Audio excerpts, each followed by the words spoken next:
ಸಿರೂರು ಗ್ರಾಮ ಪಂಚಾಯತಿ ಮೆಂಬರ್ ಆದಂಥ ಬಸವರಾಜ್ ರತ್ನಪ್ಪ ಕಣ್ಣೂರ್ ಅವರು ನಮ್ಮ ಉಪಸ್ಥಿತಿಯಲ್ಲಿದ್ದಾರೆ. ಇವರಿಗೆ ನಮ್ಮ ಇಂಡಿಯನ್ ಪೊಲಿಟಿಕ್ ನ್ಯಾಷನಲ್ ಮೀಡಿಯಾ ಪರವಾಗಿ ಆರ್ಥಿಕ ಸ್ವಾಗತ.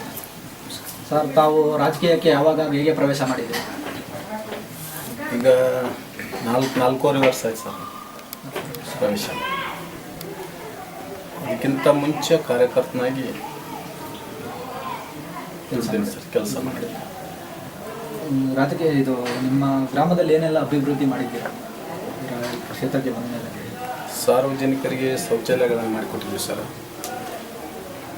ಅಂಗನವಾಡಿ ಅಭಿವೃದ್ಧಿ, ಕಂಪೌಂಡ್ಗಳು, ಗೇಟ್ಗಳು, ಈ ಮುರಿದೋದಂಥ ಕಿಟಕಿ ಕದಗಳನ್ನು ಮಾಡಿಸಿದ್ದೀವಿ. ಆ ಅಂಗನವಾಡಿ ಚಿಕ್ಕ ಮಕ್ಕಳಿಗೆ ಆಡಲಿಕ್ಕೆ ಮೈದಾನ ಮಾಡಿಕೊಟ್ಟಿದ್ದೀವಿ. ಗಟ್ಟರಗಳನ್ನು ಮಾಡಿದ್ದೀವಿ. ಸಾರ್ವಜನಿಕರಿಗೆ ನೀರು ಹೋಗುವಂಥ ಸ್ಥಳಗಳಲ್ಲಿ ಸ್ಮಶಾನ ಅಭಿವೃದ್ಧಿ ಮಾಡಿದ್ದೀವಿ. ನನ್ನ ವಾರ್ಡ್ನಲ್ಲಿ ಇರ್ತಕ್ಕಂಥ ಸಂಧಿಗಳು, ರೋಡರ್ನ ಮೇನ್ ರೋಡು ಸಂಧಿಗಳು ಪೂರ ಇನ್ನೊಂದು 4 ಸಂಧಿ ಆದ್ರೆ ಮುಗಿದು ಸರ್. ನಮ್ಮ ಪೂರ ಅಭಿವೃದ್ಧಿ ಕಾಂಕ್ರೀಟ್ ವರ್ಕ್ ಮುಗೀತು. ಈಗ ಅದನ್ನು 4 ಸಂಧಿನೂ ಈಗ ಹಾಕಿದ್ದೀನಿ ಸರ್. ಅವು ಕಂಪ್ಲೀಟ್ ಆಗಿ ಸರ್. ಮತ್ತು ವೈಯಕ್ತಿಕವಾಗಿ ಎಜುಕೇಷನ್ ಬಗ್ಗೆ ಯಾವ ರೀತಿ ಒತ್ತು ಕೊಟ್ಟಿದ್ದಾರೆ ಸರ್? ಎಜುಕೇಷನ್ ಸರ್, ನಾನು ಇನ್ನೂ ಮುಂದೆ ಕಲಿಬೇಕಂತಿತ್ತು. ಆದರೆ ನಾನು ಮನೆಯಲ್ಲಿ ನಮ್ಮ 4 ಜನ ಅಂತಂದರು, 4 ಜನ 3 ಜನ ನೌಕರಿ ಮಾಡ್ತಾ ಇದ್ದಾರೆ ಅವರು. ಅದಕ್ಕೆ ನಾನು ವ್ಯವಸಾಯಕ್ಕಾಗಿ ನಾನು ಅಲ್ಲಿಗೆ ಸ್ಟಾಪ್ ಮಾಡಿದೆ ಸರ್. ಮುಂದಿನ ಕಾಲಾವಧಿಯಲ್ಲಿ ಏನೆಲ್ಲ ಮಾಡಬೇಕು ಅಂದ್ಕೊಂಡಿದ್ದೀರಾ? ಮುಂದಿನ ಕಾಲಾವಧಿ ಅಂದರೆ ಸಾರ್ವಜನಿಕರ ಕೆಲಸ. ನಾನು ಈಗ ಫೀಲ್ಡ್ ಮುಗೀತಂದ್ರೆ ಸಾರ್ವಜನಿಕರ ಕೆಲಸ ಕಾರ್ಯಗಳನ್ನು ಮಾಡ್ತೀನಿ ಸರ್. ಅದರ ಮುಂದೆ ಯಾವುದೇ ಒಂದು ರಾಜಕೀಯ, ಮುಂದೆ ಒಂದು ತಾಲೂಕ್ ಪಂಚಾಯತಿಯಲ್ಲಿ, JDP-ಯಲ್ಲಿ ಯಾವುದೇ ಒಂದು ಚುನಾವಣೆಗೆ ಹೋಗಬೇಕಾದ್ರೆ ನನ್ನ ವಾರ್ಡ್ನಲ್ಲಿರ್ತಕ್ಕಂಥ ಎಲ್ಲ ಸಾರ್ವಜನಿಕರನ್ನ, ಯುವಕರನ್ನ, ಹಿರಿಯರನ್ನ ಮುಂದಿಟ್ಕೊಂಡು ಅವ್ರ ತೀರ್ಮಾನ ನನ್ನ ತೀರ್ಮಾನ. ಸ್ವಚ್ಛತೆ ಬಗ್ಗೆ ನಿಮ್ಮ ವಾರ್ಡಲ್ಲಿ ಜನರಲ್ಲಿ ಯಾವ ರೀತಿ ಅರಿವು ಮೂಡಿಸಿದ್ದೀರಾ? ಸ್ವಚ್ಛತಾ ಆಂದೋಲನ ಕಾರ್ಯಕ್ರಮ ಹಾಕ್ಕೊಂಡಿದ್ವಿ ಸರ್. ಒಮ್ಮೆ ಕಾರ್ಯಕ್ರಮ ಮಾಡಿದ್ದೀವಿ. ಆನಂತರ ವಾರ್ಡ್ ಸಭೆ ಮಾಡಿಕೊಂಡು ಸ್ವಚ್ಛತೆ ಬಗ್ಗೆ ಆರೋಗ್ಯ ಇಲಾಖೆಯವ್ರನ್ನ ಕರೆಸಿ ಆಂದೋಲನ ಹಾಕ್ಕೊಂಡು ಸ್ವಚ್ಛತೆ ಬಗ್ಗೆ ಕಾರ್ಯಕ್ರಮ ಕೊಟ್ಟಿದ್ದೀವಿ ಸರ್. ಮತ್ತು ಈ ಪೆನ್ಷನ್ ಬಗ್ಗೆ ಯಾವ ರೀತಿ ಇದು ಮಾಡಿಕೊಡಿದ್ದಾರೆ ಸರ್? ಮತ್ತು ವೃದ್ಧಾಪ್ಯ ವೇತನ, ಅಂಗವಿಕಲರಿಗೆ ವೇತನ, ಇದೆಲ್ಲ 1,000 ರೂಪಾಯಿ ವೇತನ ಬರುತ್ತೆ ಅಂಗವಿಕಲರಿಗೆ. ಅದೆಲ್ಲ ಮನವರಿಕೆ ಮಾಡಿ ಕೊಡಿಸ್ಕೊಡ್ತಾ ಇದ್ದೀರಾ ಅಥವಾ ಯಾವ ರೀತಿ? ಒಂದು 2-3 ಅಷ್ಟೇ ಮಾಡಿದ್ದೀನಿ ಸರ್. ಅಂದರೆ ಜಾಸ್ತಿ ಜನ ಇಲ್ವಾ ಅಂತನಾ, ಇಲ್ಲ ಗುರುತಿಸಿಲ್ಲ ಸರ್? ನಾನು ಈ ಒಂದು ಕೆಲಸ ಕಾರ್ಯಗಳಿಂದ ಆ ಕಡೆ ಇನ್ನೂ ನಾನು ಮಾಡ್ತೀನಿ ಸರ್. ಇನ್ನೂ ಈ ನಮ್ಮ ಈ ವರ್ಕಿನ ಸಲುವಾಗಿ ಅಲ್ಲಿ ಒಂದು ಸ್ವಲ್ಪ ಗಮನ ಕಡಿಮೆ ಆಗಿದೆ ಅಷ್ಟೇ. ಅಲ್ಲಿ ಒಂದು ಇದನ್ನು ಕಾನ್ಸಂಟ್ರೇಟ್ ಮಾಡೋದು ಕಷ್ಟ ಆಗ್ತಾ ಇದೆ. ಓಕೆ, ಇನ್ನು ಮುಂದಿನ ಒಂದು ಇದರಲ್ಲಿ ಏನು ಮಾಡಬೇಕು ಅಂತ ಪ್ಲಾನ್ ಇದೆ ಸರ್? ಅಂದರೆ ನಿಮ್ಮ ತಾಲೂಕ್ ಪಂಚಾಯತಿ ಅಥವಾ ಜಿಲ್ಲಾ ಪಂಚಾಯತಿ ಕಂಟೆಸ್ಟ್ ಮಾಡಬೇಕು ಅಂತ ಹೇಳಿದ್ರೆ ಮಾಡಬೇಕಂತಿಲ್ಲ ಸರ್. ನನ್ನ ವಾರ್ಡಿನ ಯುವಕರನ್ನ, ಹಿರಿಯರನ್ನ ಅಲ್ಲ, ಖಂಡಿತ ನೀವು ಒಂದು ಒಳ್ಳೆ ಕ್ಷೇತ್ರದಲ್ಲಿ ನೀವು ಒಳ್ಳೆ ಕೆಲಸ ಮಾಡಿದ್ರೆ ಅಂದ್ರೆ ಮಾಡಕ್ಕೆ ಅವ್ರು ಪ್ರೋತ್ಸಾಹ ಕೊಟ್ಟೇ ಕೊಡ್ತಾರೆ. ಅವ್ರ ಪ್ರೋತ್ಸಾಹನೇ ನನ್ನ ಪ್ರೋತ್ಸಾಹ ಸರ್. ಅವ್ರ ಪ್ರೋತ್ಸಾಹ ಕೊಟ್ಟರೆ ಜನರ ಪ್ರೋತ್ಸಾಹ ಇದ್ದೇ ಇರುತ್ತೆ. ಅದ್ರ ಮುಖಾಂತರ ಮಾಡಬೇಕು ಅಂತ ಇದೆ. ಓಕೆ, ನಿಮ್ಮ ಒಂದು ಕ್ಷೇತ್ರದ ಜನಕ್ಕೆ ಏನು ಹೇಳಬೇಕು ಅಂತ ಬಯಸ್ತೀರಾ ಸರ್ ಲಾಸ್ಟಾಗಿ ನಮ್ಮ ಒಂದು ಮಾಧ್ಯಮದ ಮುಖಾಂತರ?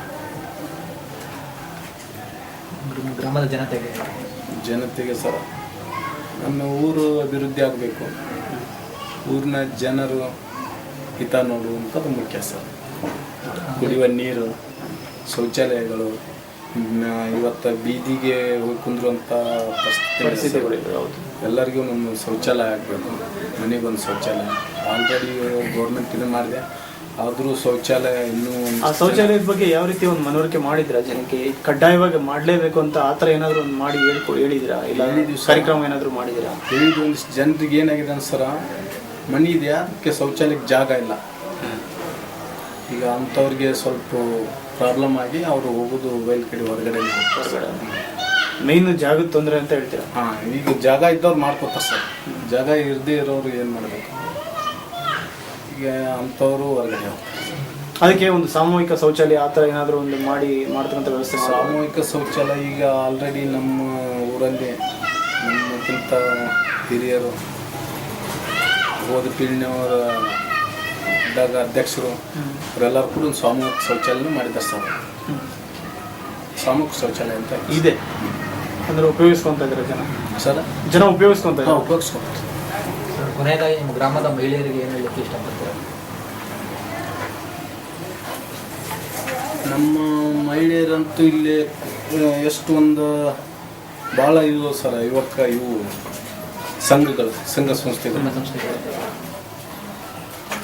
ಅವರು ಪ್ರತಿ ತಿಂಗಳೂ ಇಲ್ಲಿ ಮೀಟಿಂಗ್ನು ಬರ್ತಾರೆ ಸರ್. ಜನರಲ್ ಬಾಡಿ ಮೀಟಿಂಗ್ ಇದ್ದಾಗ ಎಲ್ಲ ಮಹಿಳೆಯರು ಬಂದಿರ್ತಾರೆ. ಮಹಿಳೆಯರದು ಅವರು ಯಾವುದೇ ಆದಂಥ ಒಂದು ನಿಲುವು ಇಟ್ಕೊಂಡು ಮತ್ತೇನಪ್ಪ ಅಂತಂದ್ರೆ ರಾಜ್ಯದಲ್ಲಿ ಅತ್ಯಾಚಾರಗಳು ಇಂಥವು ಭಾಳ ದೌರ್ಜನ್ಯಗಳು ನಡೀತಾ ಇರೋದು. ಆ ರೀತಿ ಆಗಬಾರ್ದು ಅನ್ನೋದು ಕಾಪಾಡ್ಕೊಂಡು ಹೋಗುವಂಥ ವ್ಯವಸ್ಥೆಯನ್ನು ನಾವು ಒಂದಿಷ್ಟು ಕಾಮಗಾರಿ ಕೆಲಸ ಎಲ್ಲ ಮಾಡಿದ್ದೀರಾ. ಜನರು ಹೆಚ್ಚು ನೆನೆಸುವಂಥ ಕೆಲಸ ಯಾವುದು ಇಷ್ಟು ಕೆಲಸದಲ್ಲಿ? ನಾನು ಮಾಡಿದಂಥ ರೋಡ್ ವರ್ಕ್ಗಳು ಏನಿದಾವೆ ಸರ್, ಸ್ಮಶಾನಕ್ಕೆ ಹೋಗಬೇಕಾದ್ರೆ ಆ ದಾರಿನೂ ಆ ರೋಡ್ ಸರಿ ಇದ್ದಲ್ಲ ಸರ್. ನಮ್ಮ JDP ಅವ್ರಿಗೆ ಹೇಳ್ಕೊಂಡು ಆ ಒಂದು ಸ್ಮಶಾನಕ್ಕೆ ಹೋಗುವಂಥ ರಸ್ತೆಯನ್ನು ಸುಗಮವಾಗಿ ಎಲ್ಲ ಇದು ಗಾಡಿ ಬಂದವು ಸರ್ ನಮ್ಮಲ್ಲಿಗೆ ಹೊತ್ಕೊಂಡು ಹೋಗೋದು.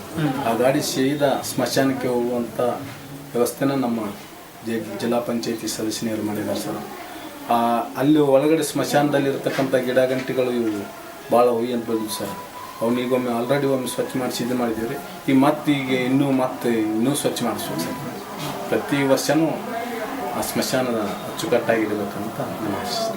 ರಾಜಕೀಯ ಕ್ಷೇತ್ರಕ್ಕೆ ನಿಮಗೆ ಆದರ್ಶ ವ್ಯಕ್ತಿ ಸರ್ ಹೆಚ್ಚು ಐತಿ ಸರ್. ತಮ್ಮ ರಾಜಕೀಯ ಜೀವನವನ್ನು ನಮ್ಮ ಮೀಡಿಯಾ ಮುಖರು ಹಂಚಿಕೊಂಡಿದ್ದಕ್ಕೆ ಆರ್ಥಿಕ ಸ್ವಾಗತ. Okay sir.